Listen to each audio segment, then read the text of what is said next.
लगे। देखते ही देखते भगवान के धाम को चले गए, शरीर छोड़ दिया। उनको इच्छा मृत्यु का वरदान है, वो कभी भी जा सकते हैं, लेकिन जाने से पहले उनका विचार है मैं भगवान का दर्शन करके जाऊं। तो भगवान का दर्शन किया और जाएगा क्या, आत्मा परमात्मा में मिल जाती है। उनके शरीर से वो दिव्य ज्योति निकली, वो आत्मा निकली और परमात्मा में विलीन हो गई और भगवत कृपा उनको प्राप्त हो गई। बोलो शंकर भगवान की। यह है छठी भक्ति प्यारे। सातवीं भक्ति है बंधन। और बंधन कैसा, यहाँ भगवान का बंधन करने के लिए, पूजा करने के लिए कई बार हमें बड़ी परीक्षाओं से गुजरना पड़ता है, परीक्षा देनी पड़ती है। एक बार का वर्णन कि भाई एक जमुनादास नाम के एक भक्त हुए, जमुनादास नाम के भक्त तो बाजार में चले गए, आज शिव जी की पूजा करनी है, फूल नहीं मिल रहे। आजकल तो फूल काफी है ना, एक मौसम थोड़ा ऐसी आती है पीछे जब फूलों का भाव हो जाता है, फूल नहीं मिल रहे थे और आज पूजा करनी है, फूल लाने हैं तो शिव जी के लिए फूल चढ़ाना है। तो चले गए जहां पर फूल बेचने वाला था, उसके पास अब एक ही फूल बचा था, बहुत बड़ा फूल था, सुंदर फूल था। और जैसे ही वो आया, बोले महाराज ये फूल मुझे चाहिए। बोले कितने का है? बोले 5 रुपए का है। अच्छा महाराज लो। ये 5 रुपए अभी निकाले ही थे और उसी समय एक और भक्त आ गया वहां पर, अरे भाई ये फूल मुझे चाहिए। अब ध्यान से सुनना, वो जो दूसरा भक्त था उसके लिए वो फूल अपने भगवान को नहीं देना था, अपनी मासूका के लिए देना था। वो किसी से प्रेम करता था तो उसके लिए फूल चाहिए था। फूल एक था और पूछा कितने का फूल? बोले फूल तो बिक गया भाई, फूल की कीमत 5 रुपए है। ये एक भक्त ने ले लिया, इन्हें बाबा के मंदिर में जाना है, शिव जी के ऊपर चढ़ाना है। अरे महाराज 5 रुपए, ये लो मेरे से 10 रुपए, ये फूल मुझे दो। अब भक्त जमुनादास ने सोचा एक ही फूल है, यहाँ तो टक्कर हो गई। तो जमुनादास ने कहा मैं 20 रुपए दूंगा। अब वो दूसरा भक्त कहता मैं 40 रुपए दूंगा।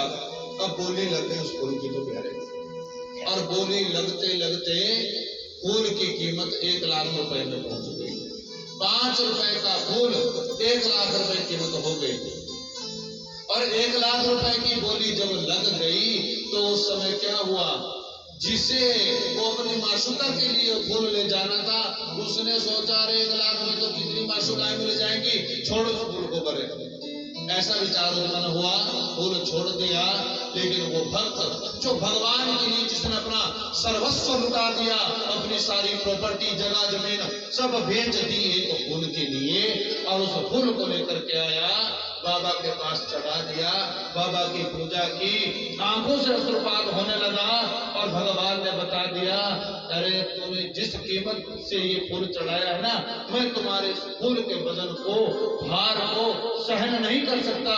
और वो फूल भगवान सहन नहीं कर पाए, झुका दिया, गिर गया और आशीर्वाद दे दिया उस भगत के लिए। ये फूल नहीं, आज अपनी प्रॉपर्टी को बेच करके अपनी भक्ति और श्रद्धा को प्रकट किया है। बोलो शंकर भगवान की। ना अन्य दूसरे के लिए कोई स्थान नहीं है।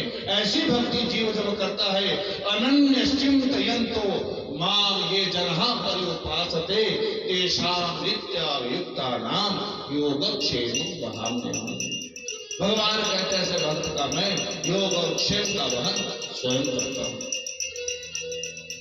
बंधुओं, अगली 8वीं भक्ति है सख्य। भगवान को सखा भी बना सकते हो।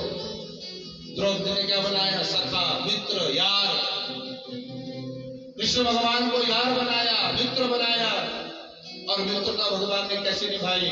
एक बार ऐसा वर्णन आता है, पूरे 16,108 पटरानियों के साथ मिलकर के भगवान बैठे हुए उनके बीच में, और उनकी उंगली कट गई। भगवान की उंगली कटी, सब दौड़ गए पट्टियां लाने के लिए, भगवान को पट्टी बांधेंगे। लेकिन तब तक द्रौपदा ने अपने साड़ी के पल्लू को फाड़ दिया और बांध दी, पट्टी कर दी। तो भगवान कहते हो किसी का ऋण नहीं रखते, उसमें 99,99,99,999 धागे थे। भगवान कहते हैं एक एक धागे के बदले में एक एक साड़ी दूंगा। समय आया, भरी सभा के बीच में जब नगर किया जा रहा था,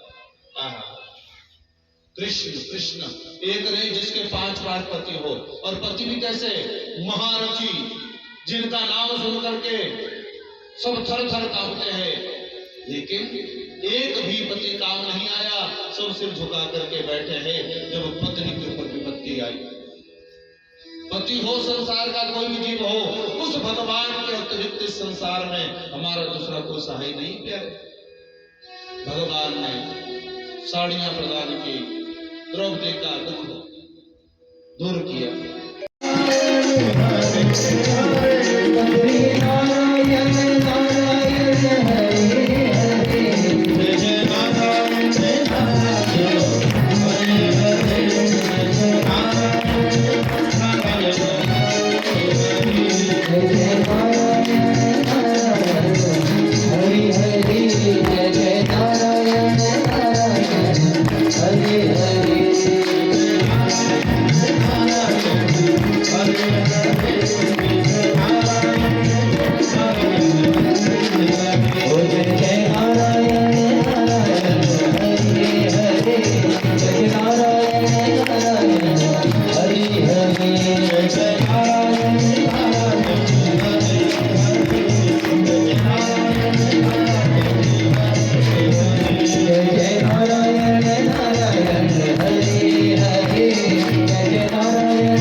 नारायण नारायण नारायण नारायण का जाप करते रहते। और श्राप क्या मिला, जाओ आज के बाद तुम्हारे कदम कहीं टिक नहीं पाएंगे, अब तुम चलते ही रहोगे। और तीनों लोगों में आप कभी भी देखोगे ना नारद जी की कथा, तो एक बार की बात है, यहाँ कोई वार्तालाप चल रहा था और नारद जी आ गए कहीं से, बस नारद जी आपको चलते फिरते नजर आएंगे। श्राप मिला दक्ष महाराज जी का, और उसके बाद वो कहीं टिकते नहीं। और ये जो सती है, सती का विवाह शंकर भगवान से, लेकिन सती का जन्म कैसे हुआ, सती की उत्पत्ति कैसे हुई? माँ भगवती जगदम्बा ऐसी साधारण जीव की बेटी नहीं बन जाती, ब्रह्मा जी ने तप किया, वही शंकर भगवान है। देखो जब सृष्टि बनकर के तैयार हुई तो रुद्र रूप में भगवान ने, शंकर ने ही, रुद्र रूप में शंकर भगवान ने ही रुद्र को उत्पन्न किया, ब्रह्मा जी को, विष्णु जी को। ब्रह्मा जी, अब रुद्र भगवान उत्पन्न हो गए, इनका विवाह सती मैया से कैसे हुआ, कैसे हो, ऐसा विचार किया यही शंकर भगवान। तो बंधुओं, सभी देवताओं ने प्रयत्न किया, जाकर के प्रार्थना की शंकर भगवान का विवाह हो, इसलिए ब्रह्मा जी गए, ब्रह्मा जी के पास सभी देवता गए और ब्रह्मा जी शंकर भगवान जी के पास में गए। भगवान का आशीर्वाद मिला, बोले मेरा तो विवाह होगा, लेकिन उसके लिए कन्या भी तो चाहिए। अब कन्या की प्राप्ति के लिए ब्रह्मा जी, जो मूल प्रकृति है भगवान की, जो कभी उनसे अलग नहीं होती, जो शिव की ई है, शक्ति है, जिसके बिना शव बन जाता है, शिव को जो शक्ति प्रदान करती है, उस शक्ति का आराधन करने लगे। और भगवती से कहा है, मां भगवती आप मेरे पुत्र दक्ष की बेटी बन करके आइए और फिर शंकर भगवान को करिए आप। तो तप करने के लिए शास्त्र कहते हैं शक्ति का तप किया है 12 वर्षों तक। 12 वर्षों, ये 3000 दिव्य वर्षों तक क्षीर सागर के तट पर, क्षीर सागर के तट पर 3000 दिव्य वर्षों तक तप करने लगे। और तप करने के बाद मां भगवती प्रसन्नचित हुई और अर्धरात्रि में, बसंत ऋतु, चैत्र मास, नवमी तिथि, मृगशिरा, अर्धरात्रि का समय और मां भगवती का प्राकट्य हुआ। बोलो जगदम्बा मैया की, बोलो सच्चे दरबार की, ऊंचियां ते सुचियां जोतन वाली माता तेरी सवार